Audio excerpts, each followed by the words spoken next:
Hey, good morning, everyone. My name is Heather McLean. I'm archivist here at the Anchorage Museum. And I'm Chloe Nielsen, also archivist here at the Anchorage Museum.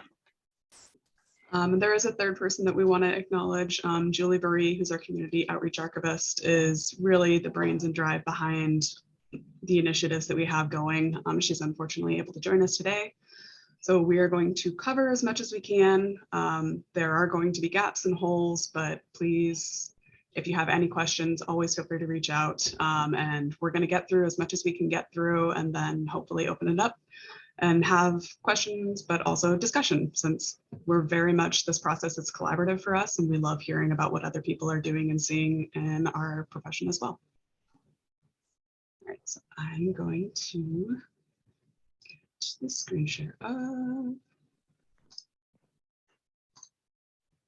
Okay, everybody can see? Mm-hmm. Awesome.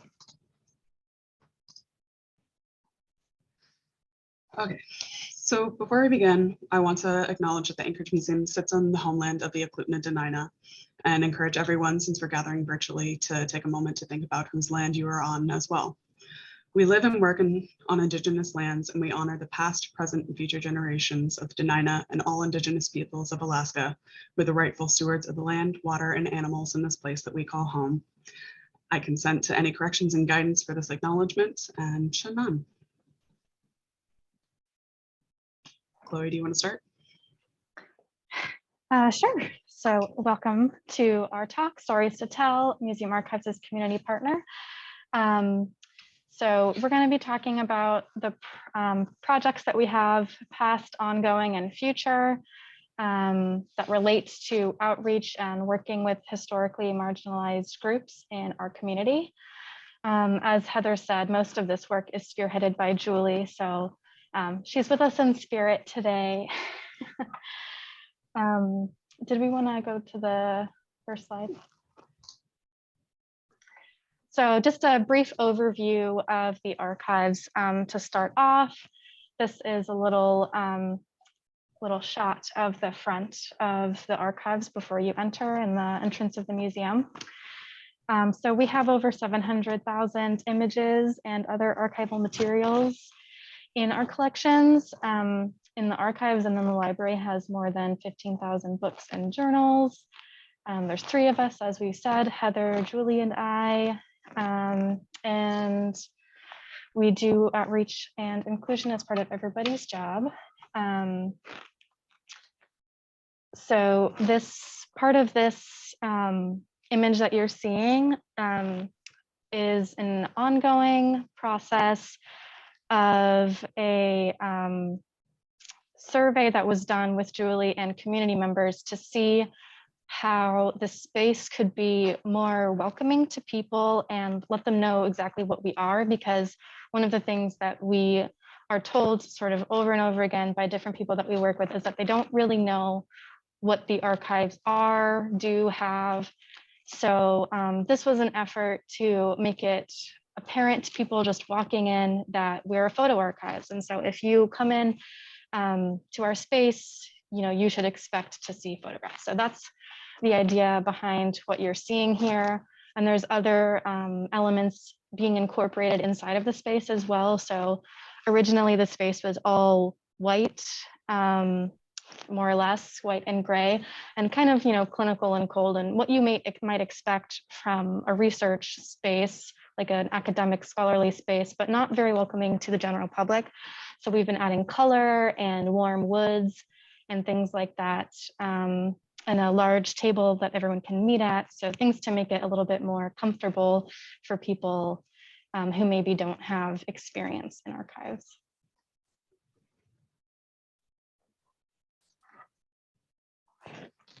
So it kind of leads us into what our outreach looks like.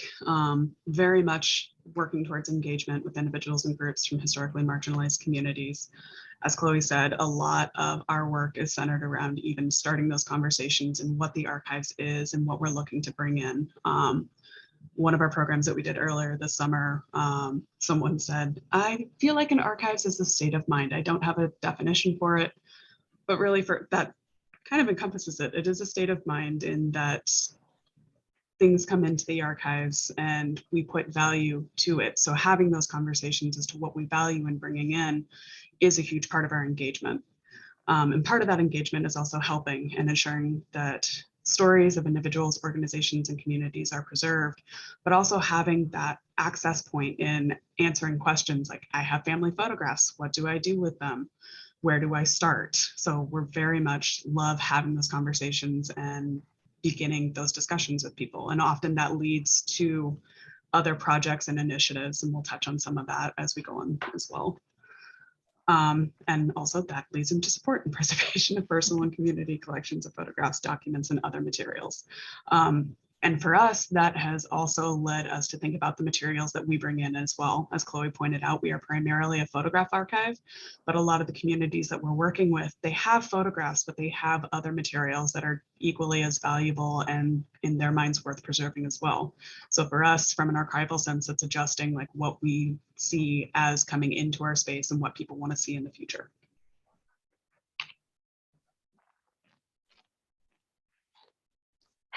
Yes, so how do materials become part of the museum archive? A lot of different ways. Sometimes we get, unsolicited materials being donated, but for the majority of what this presentation is talking about,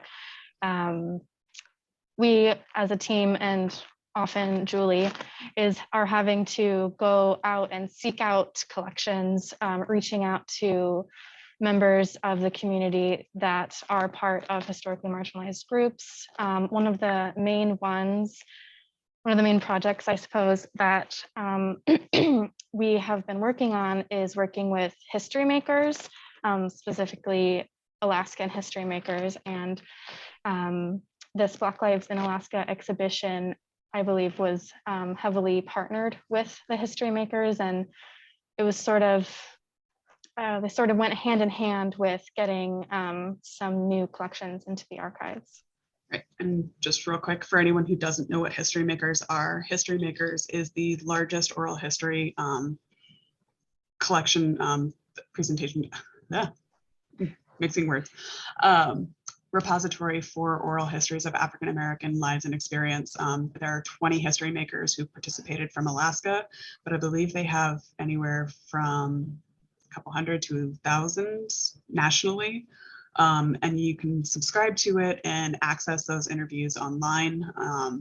We were very fortunate in having this connection as we were working on the Black Lives in Alaska exhibition. So we were able to show vignettes and clips that Monica worked on you can see it in this photo. Underneath the stairwell, there's a white false wall that looks like it has a screen on it. Those videos are looped with history makers Ed Wesley and Eleanor Andrews, who are also two of the donors that we're working with to bring their collection in. Yeah. And so on top of making these connections with established groups like this, part of it is going out into community events and programs and just meeting people and trying to get a sense of who are leaders in the community or what groups are sort of creating a centralized space or way of meeting for certain people. So I believe that Julie is working on getting some collections from the Pacific Islander community in town and other groups as well. So half the battle with getting these collections is people not trusting institutions, as I'm sure we're all aware. It's an ongoing problem from past experiences and general conceptions of how museums and archives operate is one half of the battle, and the other half of the battle that Heather mentioned earlier is people not necessarily thinking that records that they have, items, photographs, what have you, are valuable enough to be archived. So that's also something that we are trying to fight against, that misconception that, of what is archival. It's, we're trying to preserve history and be able to have these stories be told in perpetuity, and we can't do that without preserving these records. So a lot of it is just explaining and talking to people about what exactly we do and why we do it and why they're important and we need to work together, ideally, to preserve their records. And the last bullet point that we have here is serendipity. I'm going to move to the next slide. We can explain that one. So these are just a few photos of the collections that have come in recently. The wonderful photo on the bottom with the lady in the coat standing next to the Chevy was a photo from the Samuel Fleming collection. And it's serendipitous because Julie's brother-in-law met someone in Atlanta, Georgia, who was like, oh, my father was stationed in Alaska and we have family photographs. What could be done with them? And so that community connection happened across continents.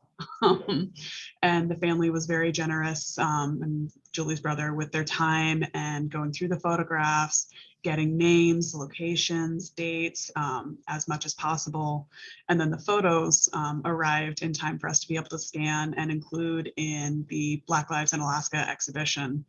And there's a wonderful wall that had this photo blown up, and the family, when they were able to come and visit the exhibition, took photos in front of the family. So it kind of was this awesome moment where you get to see actually the archives alive and being used, but also too, then this collection has a life after the exhibition in terms of access and use, and us being able to talk about it with you and what we're doing.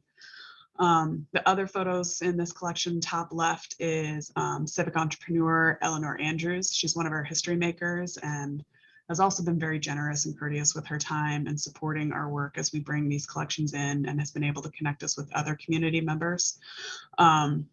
We decided to include this photo specifically because this is a photo, she grew up in Compton, LA, in California, and this is in California. And what we are doing with the History Maker collections and other community connections that we're making is these photos, even though they're not necessarily in Alaska or from Alaska, they are still telling the life story of this personal archive. So we're including them as well. And across at the top, the gentleman on the right standing next to Miss Rosa Parks is another history maker at Wesley. And just wonderful moment in time. This photo was actually taken about 15 years prior to when it was signed by Rosa Parks, but still has both of them in the image. So awesome to have that little piece of history that was right here in Alaska. I think this was at Shiloh Baptist, if I remember correctly. I may be wrong. I'd need Julie to confirm that. And the bottom right was an awesome donation that came in from Filipino-American photographer Joshua Brandstetter, who was documenting the Black Lives Matter protests and events around town. And this is just one of the many images that came in that we have in the collection. He still retains the copyright, and we contact him when we are using them for anything outside of museum purposes, but just wonderful to have these recent moments in time that capture the conversations that we're all having and dealing with in our archives. And Josh is also very generous at this time and also serves on committees for the museum as well. So making and strengthening those community connections. It's not just for the exhibition. It's not just to have this collection come into the archives. We really are focusing on building these relationships and strengthening them as we move forward into the future. Yeah, and as Heather touched on with that photo of Eleanor, we have been sort of changing our policy as to what we take in.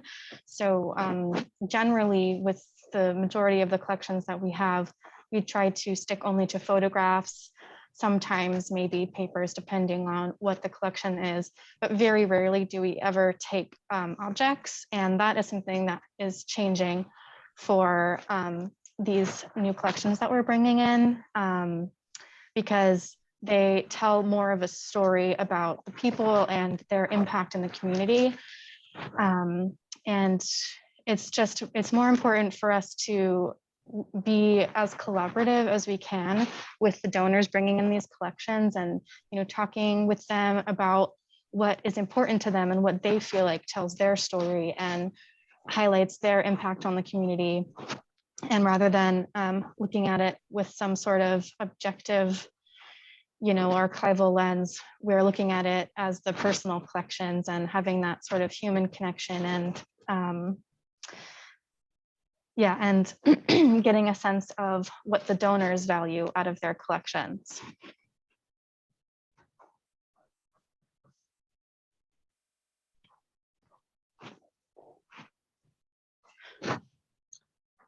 So what we're working on now, we have a lot of different projects going on. One of our biggest ones, and I know Monica and Selena are on the call, so please feel free to jump in if we miss anything describing, is working on digital repatriation with Chickaloo Native Village. Yay, Selena. So we have obviously over 700,000 images in our collection, and a lot of those don't have excellent descriptions. We may have a rough idea of where the image or the photographer was. And so working with Chickaloon, elders have been coming in and reviewing images, documents, looking at things that they want to have in their collection with Mukatu, and building up their archives. And so these digital copies are going to Chickaloon, and we will still hold on to the physical copies, but they will have copyright. So anytime someone contacts us about use or research questions, we will defer to Chickaloon and direct them towards them and take guidance from tribe as to what happens with those images in the future in terms of rights and use. Reparative description is also part of that collaboration and ongoing with other collections as well. As everyone has probably experienced, there's legacy cataloging that has a lot of issues, is problematic and disrespectful in terms of the language that is used. So as we encounter it in our collection, we are working to, in real time, update the finding aids and our subject guides, and also putting access restrictions, especially on images if they are insensitive and have, say, human remains or document something that isn't necessarily supposed to have been documented. We are putting restrictions on that, and researchers can't just see the image on our online research tool or in our finding aids. They have to contact us and ask what the image and what it is. And if we can share it, we can work on it, but trying to be respectful in that sense. Yeah, and further with reparative description, we are also working through our vertical files, which, if you're not familiar, are categorized groups of records that don't belong to archival collections. Either they can have come to us in a variety of ways, but it's just sort of so people can pick a category and like flip through and see some things and get some information about the topic. But a lot of them haven't been touched in a while. And so some of the categories themselves have some pretty problematic legacy language. So we're working on fixing that. And also some of the content within them has some sensitive, triggering, offensive content. So we're working on potentially moving them to other categories that can let the user have some more preparation for what they're about to see, and also labeling the folders in general all across the board to just let people know that they might encounter some sensitive information. And then finally, for reparative description, we are also working on getting together a glossary of terms to replace the problematic language that exists, and also working on getting an internal committee together to get some opinions and perspectives from other people in the institution, so that, you know, we're not the only voice for this work, and seeing what some other people might have to say about what we're working on as far as reparative description. And then bringing in other collections from historically marginalized communities. We talked a lot about this, mostly what Julie is working on, reaching out to different community groups, going to programs that and events that different people put on, and also putting on events or programs sponsored by the museum as well, to try to make those connections and bring in more collections. So great example leading into organizing community outreach programs. We went to a Welcome Week event at Grow North Farm last week. It was more, our table had people coming, especially little kids that wanted to do crafts and activities, but to have that presence and be a visible to the community is a huge part for us, and not just expecting people to come into the archives and expecting to know where to come into the archives, but going out so that people can see faces and put names and have that touchstone when they want to come in and access. Another project that we're going to be working on, we had mentioned we went to a community event earlier this summer at Umoja Collective. We were invited to come and talk about Archives 101. So even just the basics of, like we said, what is an archive? What do we do? And the hope is that in the future, we will continue that program and have people come here, do workshops, maybe scanning events, rehousing events. But really that is directed by the community and what people say that they need from us, not just us presenting what we think people need. And the next big one for us is something that Sarah started. I saw Sarah's on the call, is going to the Alaska Federation of Natives convention, and bringing printouts of images in our collection that have either limited or no identifiers, descriptors at all. From what we have been told, since Chloe and I have never participated, it's a very well-attended event for us, and people look for our table. They want to see photos. So we're excited to go to that. We have some new collections that we're going to be bringing photographs of that have very limited identification. So fingers crossed, people will find some great photos, and even just seeing us and saying, hey, we're archivists and please let us know what you need. Okay. And then the last one on our list is the BIPOC guide, Black and People of Color subject guide. The only reason that the Indigenous is removed from the common acronym is just because so much of our collections represent Indigenous people, and we have a pretty good, before this project, we already had a pretty good understanding of what our collections contained representing Indigenous people, but we didn't for Black and other people of color. So that's why we focused on that for the subject guide. And it started out as an intern project. So we're also, you know, having our interns and contractors work on this sort of mission with us as well.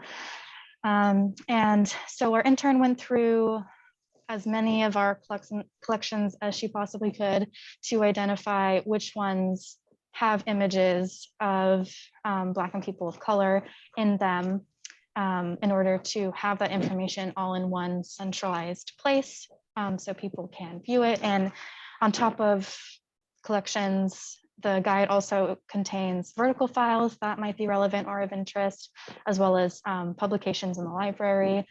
And it's a pretty huge living, breathing document. It's going to be continually updated as we find new things and as we add new collections to the repository. It's not live yet. It's been a long time coming, so it should be up soon-ish. If you want to be notified of when it does go live, just let us know. But otherwise, please keep an eye out for it. Yeah. No, and as Chloe said, it's a living, breathing document, and it's kind of connected to all these other programs and things that we have going on. The intern started it, we're adding to it, but it also led us to our reparative descriptive work, in that the intern didn't know what terms she should and shouldn't be using when working on this document. So that led us to that work, and it's all really big, really great. And we love talking to people about it. So I think that leads us to our next section in questions and having a conversation. And just so you have it, here is our contact information. Yeah, we love questions, discussion, and if you think of something after the fact that you want to ask us or talk to us about, please feel free to reach out. Yes, please.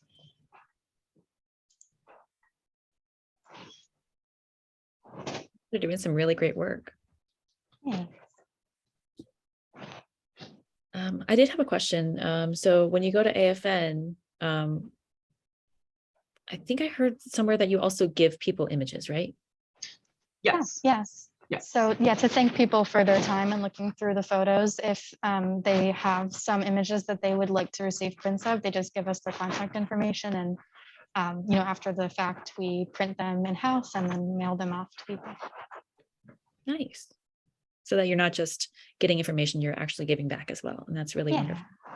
No, and that's a great point that I don't think we touched on, is any of the information that we do take in, we are very conscious and ask if it is okay that we have it. If it's something that people don't want to share, or they're like, yeah, no, please don't, or please don't associate my name with the information, we don't.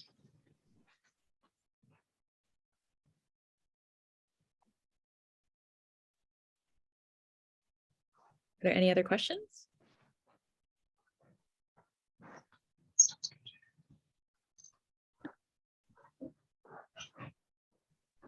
I guess mostly just a comment.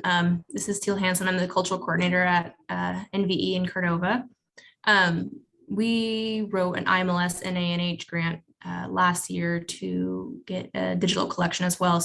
We didn't have one created at all. We had some photos and maps, accession, but not a digital collection. So we had to create a policy and some guidance there. And then we worked on getting a hold of some elders here in town, and our minimum goal was 10 photos from 10 different elders. Obviously, we surpassed that goal within the year timeframe, but we're continuing to do so. We don't currently have a great building to have any exhibits or anything like that yet. We're hoping to have one built. We just have a temporary building right now.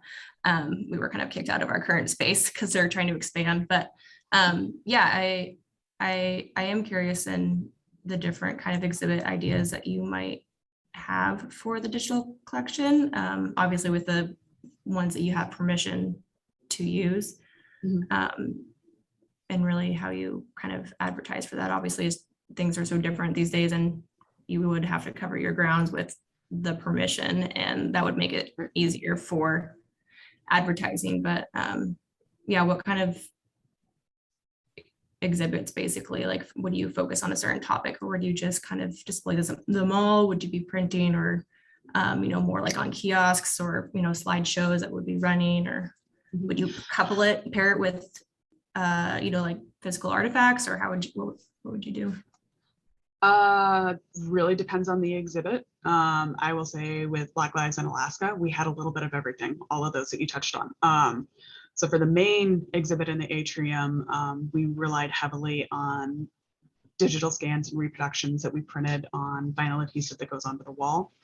But then upstairs, we also have a area that we call the cubbies in the mezzanine level. And we were able to highlight Eleanor and Ed's collections as they were coming in. So there we relied on the physical objects themselves.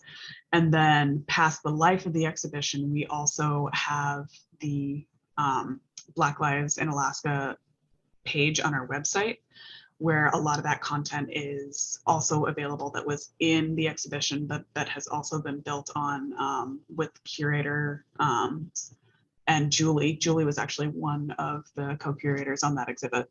So in terms of future exhibitions, it really depends on the exhibit. We do have digital exhibitions that are available on our website. But in terms of the physical exhibition, it kind of depends on the community that we're working with and where it fits into our exhibition schedule. Our exhibition schedule is usually set about 2 to 3 years out.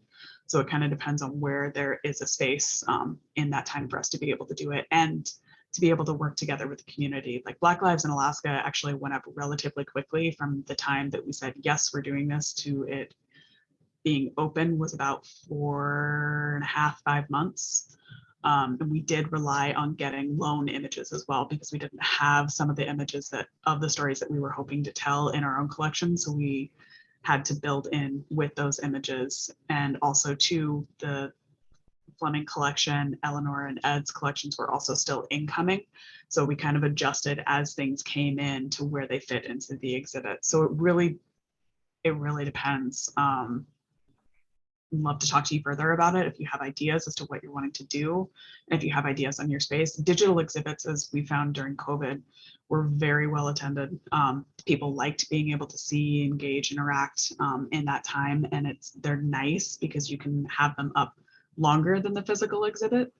I hope that kind of answers questions. That might not touch on everything that you were hoping to. I'm sorry. No, that's fine. Thank you. Appreciate it.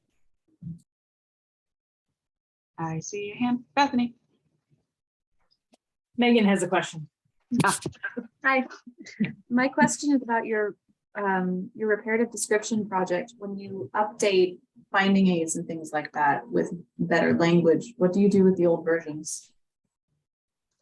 Well, it depends. If the description comes from the donor, like if it's on the object itself, we keep that in the description so that it's not lost because it is part of the historical record. And then we'll just put in brackets the more updated language. So that it's clear that we are not having the beliefs that the language is, but that it's still there. But if it is legacy cataloging, so something written by another archivist years ago, we don't feel the need to keep that. So we just basically write over it. But we'll say that in terms of the restricted information ones, we do keep a copy that has the detailed description, either if it's on the image or the negative. And then the archivist description, we keep that for an in-house retention, but the one that is live is the one that we list as like information restricted, please contact us. Thank you. Thank you for the question.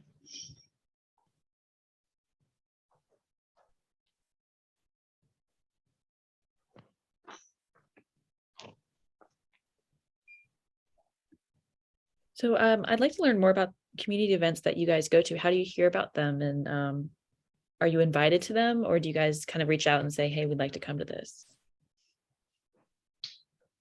Excellent question. I feel like Julie would be able to answer this more adeptly. I think it's, I think it's a mix of both. With the organizations and communities that Julie is connected with, she kind of knows what's going on and what events she wants to go to. But others, it's like the Polynesian community in town, it's an area that we are wanting to go to. And I think Julie very actively reached out and was like, hey, I want to learn more. Can we talk? And so she's been going to events. Nice. Bethany. With that, so how do you guys, because I know you said you had like activities for the kids to do. So is it you like lure the children in and then talk to the parents while they're there, or like how?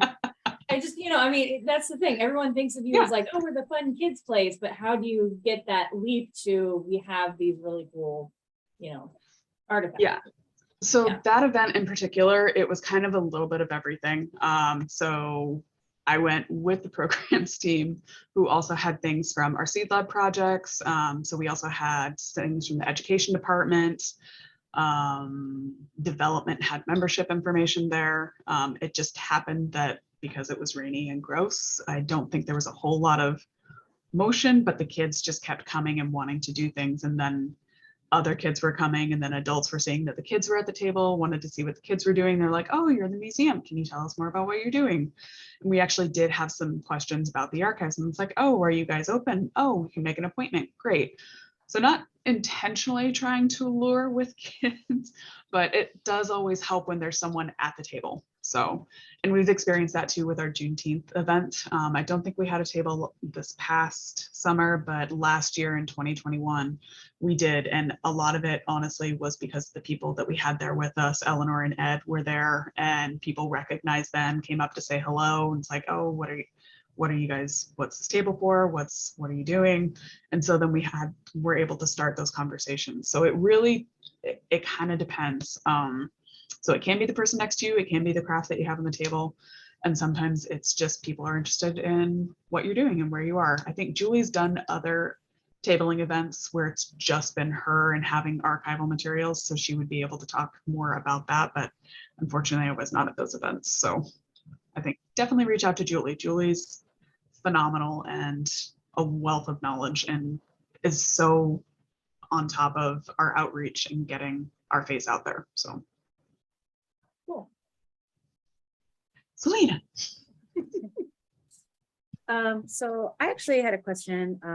As you're doing these outreach events and you're bringing images into these communities, specifically AFN, I'm curious, has there ever been an instance, and maybe Sarah can also kind of contribute to this since she's actually done it, Yes, please. where some of the material that you brought have been a little bit maybe controversial, or maybe there were some people that felt it wasn't appropriate to share those at such a large event like AFN? And how did you kind of like, how did you deal with that? Or do you guys view all of the stuff you're going to take to AFN, and then that way you don't have an issue? Yeah, we are we are intentionally selecting the photos that we're bringing. So we are doing our best to avoid things like that. But as for anything like that happening in the past, I don't think either of us can speak to it. Maybe if Sarah is able to, she can pipe in. Unless Heather, you have something else to say. I just saw that there was a question in the chat about what was AFN, but Sarah had already answered. Yeah, just to second what Chloe said, we are pre-screening, and especially from our experience, Selena, with elders being in, we are trying to be very conscious and sensitive of the things that we are bringing, and anything that is even kind of a, I don't know, we're pulling and we're not going to be taking. Yeah, I guess I will just chime in and say that when I was assisting with that, yeah, you have to pre-screen because, that's how they get selected to go in the first place. It's not like we just take a box and open it while we're there. But it was interesting to me. Every year there would be a situation in which a group of individuals would come and sit down and look at photos and be very pointedly not including the table staff in their conversations, either by speaking their native language, or speaking in lower tones, or kind of taking the folder across the aisle. And I never tried to do digging or do it what I call the hard sell. If people didn't want to talk about it, cool, awesome, that was fine with me. I would always encourage them to participate and write something down. But I think there was a lot of information shared between community members that was not shared with museum staff, but no one ever said, hey, I don't think you should have this photo. We did often get the question, where did you get this photo? And luckily, I always had an answer to that. I mean, I almost always had an answer to that. I could say where we got it from, even if I didn't know the specific circumstances under which the photo was taken. But I think people were always appreciative that we at least knew where it came from and wanted to know more. But yeah, I never selected anything that showed a practice that I knew to be culturally sensitive, because I never wanted to open that can of worms. Thanks, Sarah. Thanks, Heather and Chloe. Yeah, I was just kind of curious since, as you know, we're going to be doing this with Chickaloon and a bunch of the other Atna communities, just trying to figure out how we want to start planning for that in the future. Simply because just in our collections committee meetings, we have conversations about this, and there's some tribal citizens that feel it's okay to have certain images available to the public, and then there's some that don't. So just wanted to get more information. Thanks for sharing, all of you. Mm-hmm. Yeah, no, thank you. And Selena, that's an excellent point too, that it's like us as white archivists, not being from cultures, not being from the community, there's only so much information that we can go off of. And if it's not in our records and it hasn't been shared, we don't know. And so whenever we are taught and learn something, we try to incorporate that and pass it on to our interns, our contractors, and people who are coming after us as well.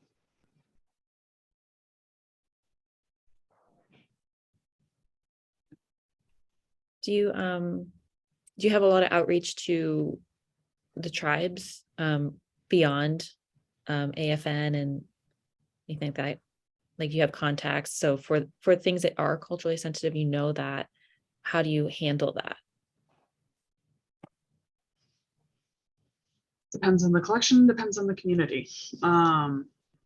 For us, because Chloe and I are new enough, I don't think that we've had any serious issues. Me, from my experience working at Sea Alaska Heritage down in Juneau, I do have contacts, friends that I can reach out to if I'm like, I don't think this is correct. Like, can I ask you a question? Can we incorporate this information if it is shared? Our contract digitization technician, Amy Valentine, is from Southeast. And so she has been very generous in what she has shared and incorporated into the finding aids. And so we kind of are building as we go to what information is included. And that's where I think, as Chloe mentioned, our reparative description, our glossary of terms is very important to us as a living document, because as new information becomes available and is shared, we want to be able to reflect that and have people be able to have that document in front of them and know that they are using the most accurate and respectful terms that we have in the moment. Mhm. Monica. Hi, I just put it in the chat, but we are working with other communities, and we don't separate out the archives from the cultural heritage items, and trying to outreach to other communities as well. And I think, as Heather mentioned, this is the Chickaloon project is a pilot project, but in the meantime, we've had other communities reach out to us, or I've reached out to other communities. And so we've been working towards that, working with Quinnahock, Igiagig specifically, and Tyonek now as well. And so we hope to continue this relationship and continue to build on the work that we're learning and that we're going to hopefully work on into the future. Thanks for adding that, Monica. Looks like we have a question from Bethany as well. Do you have any concern that writing over or deleting legacy cataloging may create search issues, since a lot of search terms are used nationally? Also, is there any concern that it could also erase or hide negative histories, i.e. not erasing a record of misrepresentation, etc.? So our finding aids aren't in a sort of standardized format like archive space. They are standalone documents. And so, you know, when we're talking about writing over descriptions, we're not talking about writing over necessarily like Library of Congress subject headings. We're talking about like the bracketed description that the archivist wrote while describing like what you can see in the photograph. And so that isn't using standardized language most of the time. So, I mean, I don't personally see any problem with writing over that as in terms of like searchability or standardization. You know, some people may try to search things with outdated language, but generally people doing that will, because it's usually more of like a scholarly situation when that's happening. And they generally know to also search for more contemporary terms. So I don't think it's as much of a concern. I'm not sure if Heather, you have opinions about that. I would agree. It's not as much of a concern. I do hear what you're saying in terms of we're not trying to alter the records. We're not trying to misrepresent. What we are trying to do is, in making our collections more accessible and more inclusive, is using respectful language and terms. So an example is, how many images do we have that are described as Eskimo? Or we've encountered some that use the word squaw. Those are not respectful terms. They are not the words and language from the communities and individuals themselves. Those are attributed by the photographer and sometimes even the collection that they came from. And even though, yes, it may be a nationally accepted term, that doesn't mean that it's correct. So in working towards decolonizing our space, we are trying to be respectful and use the language that people would, the language that you would use to search yourself. So I don't see a problem with getting rid of those terms in the archivist description. But like Chloe said, we're not writing over what is physically on the image or in the description. We are just trying to address that in that bracket area, this is not the way that we think, and this is not the language that we think is acceptable within our collection. Right. And there is debate in the archives profession, but our philosophy in this archives is that it's more important to have the information that is readily available to people, to not trigger anyone, not offend anyone, and let people search comfortably without having to be confronted with that kind of language. And we prioritize that over keeping historical language, especially when it's not inherent to the collection. Yeah, and as I know Selena has experienced in pre-screening some of our collections before even the elders have seen it when they've come in for visits, there is some very problematic descriptions, and it's like, and images that are just like put in there that it's like, oh, you just see it and that's where it's at. Whereas there are images that today we would never even take into the collection. We would never ingest them and accession them. But because they are there, they are part of the collection. So we are working to address that and make, like Chloe said, not have it be triggering, but have the information there so that if someone wants to access, they can.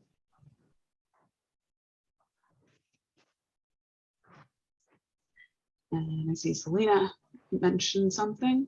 You mentioned that for one of the photos you showed, the donor retains the copyright. Is that an exception to how you normally acquire photos, or do you find that it's not necessary to get a copyright transfer from the material?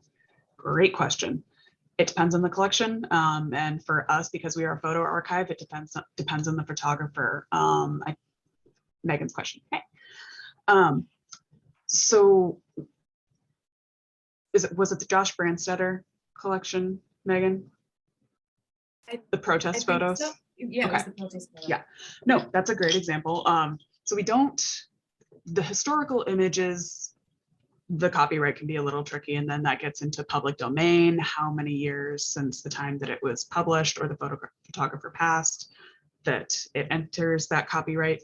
But for Josh's photos and other living photographers that we have, a lot of them will ask when they donate, like, hey, I want to retain the copyright to be able to sell the image or to print the image and use it how I see fit, but I still want it to be within the museum's collection so that it's accessible. We tailor our deed of gift to address that copyright. Yeah, it's definitely a case-by-case basis. It depends on what the content of the collection would be, what the museum's relationship with the donor is. Lots of different factors go into that decision. I would say that it is generally an exception. Generally, like our blanket deed of gift does transfer copyright of the entire collection over to the museum. So short answer is yes, it's an exception, but everything is case by case. Yeah, and in working with these, like the history makers, personal archives that are coming into, we've also been very clear that it's like, if they want copies of the collection at any time, we don't charge the use fee for that or the materials fee for that. It's like they are their images, and say if it's their kids that come later on and want a copy of that, we offer those as well. We've also had a couple instances of community members reaching out and asking about images in a collection that they know come from their community, or they know they have photos of relatives in those. We don't charge the materials fee for that either. Those go to the community, and if they feel like sharing information, we absolutely incorporate it so that it's searchable in the future, but we're not expecting anything by giving those images.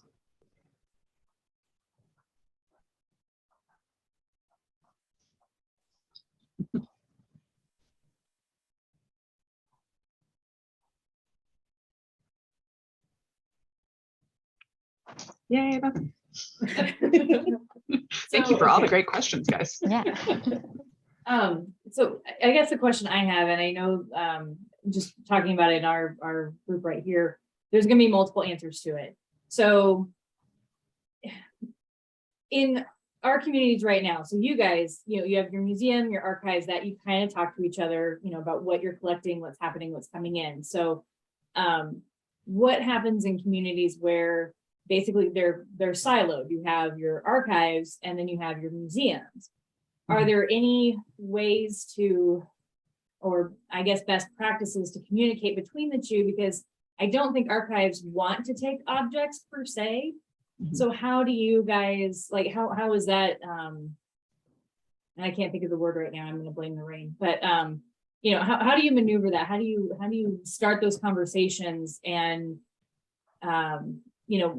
because one group doesn't want the objects, but it does pertain to the archives. The other group doesn't need all the papers, but they want that information to help interpret the image or the objects. So how can we start those conversations if you're not in an institution that has those together and already has that conversation? Yeah, well, even within our collections, we do have like cameras that are, and physical art material culture that's on the art and material culture side that connects to archives that are in the archive side. For us, what we do in our finding aids is we try to relate those collections. So we'll include the accession number for the collection of those objects in the art material culture side in the finding aid for the archive side. And then within our database, we're also trying to link those as well. And I say trying because it's something that we're actively doing.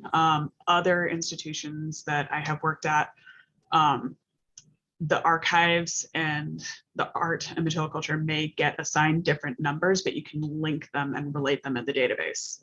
So even if they're housed separately, even if they're accessed differently, you can still always see that those connections are related. Oh, I still muted, great. Sorry. So who is the person that actually takes that object? Like, is there communicate, like, is it the donor's like, look, here's all my stuff, and you then decide, okay, you're gonna accession this, you're gonna accession this, or is it as the archives were accessioning all of it, but now this goes over to, you know, the to collections versus archives? Yeah, so I think that just depends on who the donor is first communicating with, you know, whether it's us or the art material culture side. That side will accession it and then transfer whatever is relevant over to the other side. right, and depending on what it is and if it's big enough, like we are already communicating. We have regular meetings with our collections department, which includes the art material culture side and the archive side. So if there is any donation like that, we can talk about it and ask, like, okay, is this a good fit? Like, okay, we do really want the papers and the photographs, but maybe not so much the art to go into the art and material culture. Then we can come to that decision as a department together and then be able to communicate that singularly to the donor so that they're not getting mixed messages. Also having a collections committee, maybe if you don't have that already established, maybe a good way to go about that so that you can talk about donations as they come in. Like can talk to, like when I was at Seward Community Library and Museum, the Resurrection Bay Historical Society had a collections committee that met regularly, and if it didn't fit within what they were looking to collect, they would offer it to the Seward Community Library Association for their collection, or be like, hey, I think this would be a better fit, maybe to send to another institution. So I think having those conversations, either if it's within a collections department or your colleagues that you work with regularly, or having a committee, it's good to have kind of those checks and balances and points where you can have that conversation. And if you don't have that, maybe it's time to be like, hey, let's get a committee, let's have conversations, coffee, and talk about this. Cool. Excellent. Thank you. Yeah, thank you.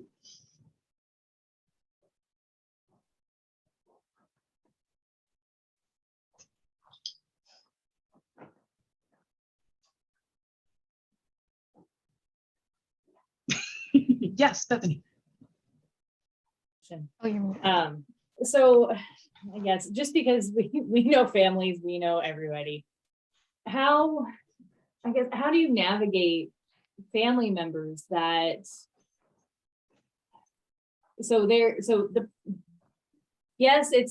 they're like, okay, so like if my mom wanted to donate something and I'm kind of like, no, I don't want you to donate it there, I want it here. You know, so there's in-family fighting, and you know, and we've had that happen at the museum. We had donations that were given by the parents, and the kids come back and say, my mom was out of her mind, she never should have done this, and literally like took it off the wall and walked out the door.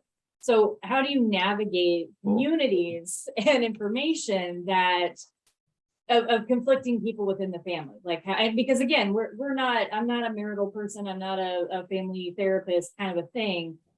How do you navigate that aspect, and maybe in communities, whereas, you know, like this community is donating this information, but this other family is like, okay, my people are in that too, but I don't want that shown. How do you start? I know it's like kind of two questions, but that's very sticky. Yeah, sticky wickets.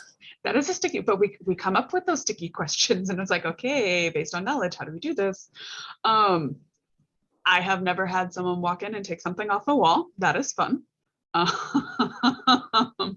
But in terms of families that maybe don't necessarily agree on what and where things should go, I I always default to them and will say, you know, we are happy to take it, but I think you need to have this conversation yourselves. And once you come to a final decision, let us know if we're the best home for this. We will absolutely love to take it, but if not, we completely understand. If it is something that is already in your collection and you have that signed deed of gift that, yes, this person transferred the materials to us at this date, at this time, and this is where we said it's going to live. I would offer access to the family member who didn't agree with it coming. And if it's images and they want copies, would absolutely offer them complimentary copies of anything that they wanted. But as long as you have that deed of gift, and if it comes down to a legal thing, you could potentially deaccession, but I think that would be the absolute last step. Like, you could probably have so many other conversations and ways of addressing it. Monica has an idea. I actually have been thinking a lot about this, Bethany, about how to be equitable in ways that families may not have had choices in the past, and things have been sold or given away because of other requirements of their family, let alone like family politics. And so with photographs, it's a little easier because, as Heather mentioned, you can give copies, but for material, three-dimensional items, and those items in the museum's collection that fall under that heritage or cultural heritage items, it's a little bit more difficult. And I think that's one of the things that we're kind of want to explore in our session on Friday about repatriation in the 21st century. Is like, what does that look like, and how to make that be not just about what is legally right, but what's ethically right. And I think those are all questions where we should be grappling with and should be thinking about. Cool. Thank you, guys. Yeah, and that's an excellent point that hadn't even touched on. Monica said it, how things came in. If it wasn't the donors to begin with when it came in, I would absolutely say it's time to think about deaccession and giving it back to the family. Chloe, did you have anything to add? I guess just that if it's more of like a Western system of knowledge that you're looking at rather than an Indigenous community, it's a little bit more clear cut, I suppose, as to who technically legally owns the copyright to whatever you're looking at. So you could default to that person's wishes, but you know, it's not going to work in every situation.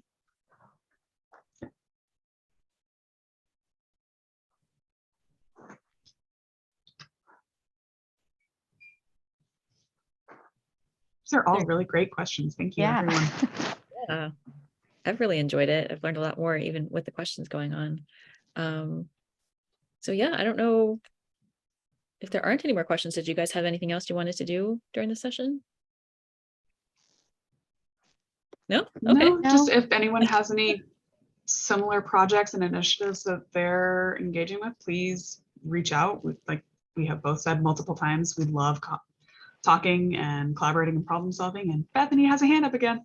I do. I'm sorry. No, Well, I don't be guess- sorry.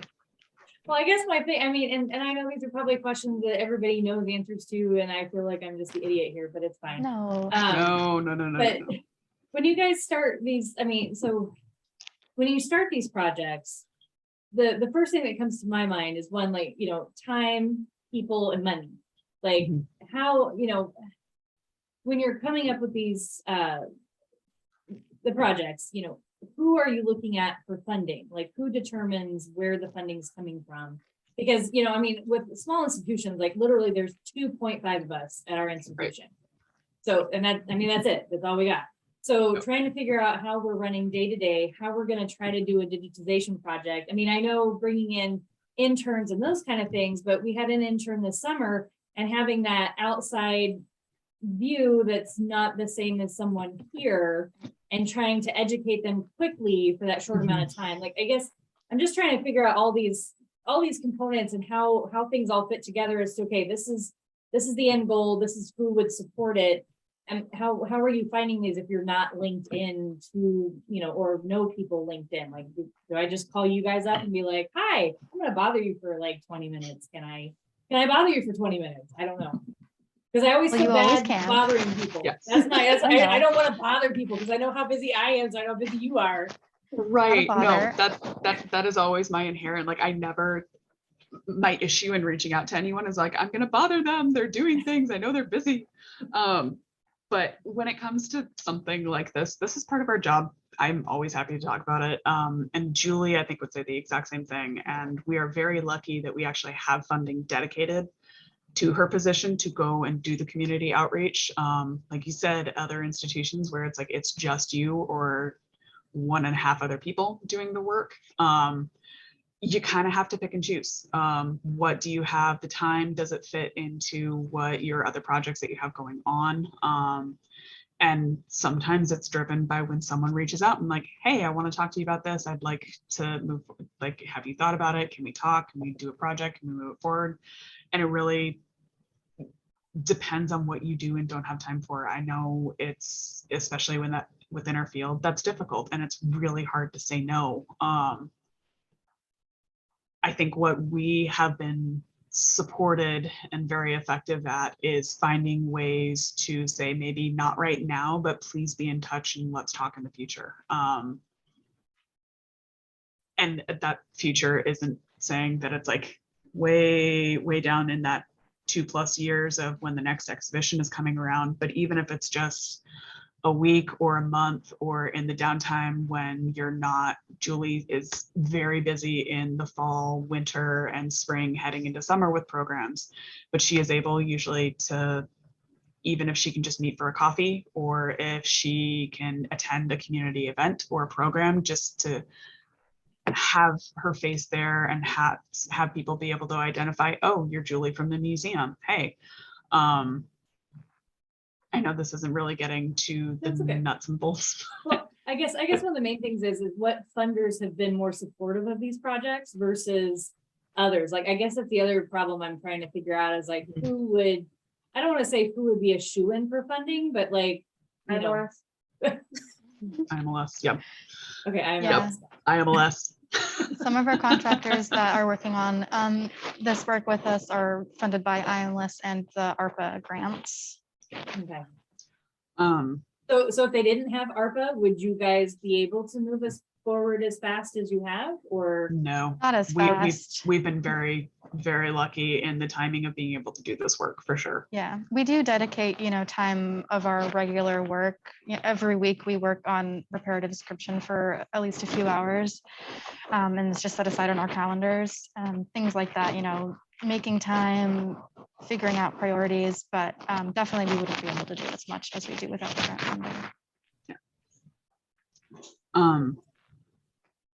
And Monica can probably speak to this with other projects that we've been able to. I do think Museums Alaska grants have come into being able to fund some of the discrete projects that we've been able to get completed. But yeah, other funding. Yeah, the funding situation is often the most difficult part. We have very much been able to leverage the IMLS funding, which has allowed us to have a staff member, the archives technician position that Amy Valentine occupies.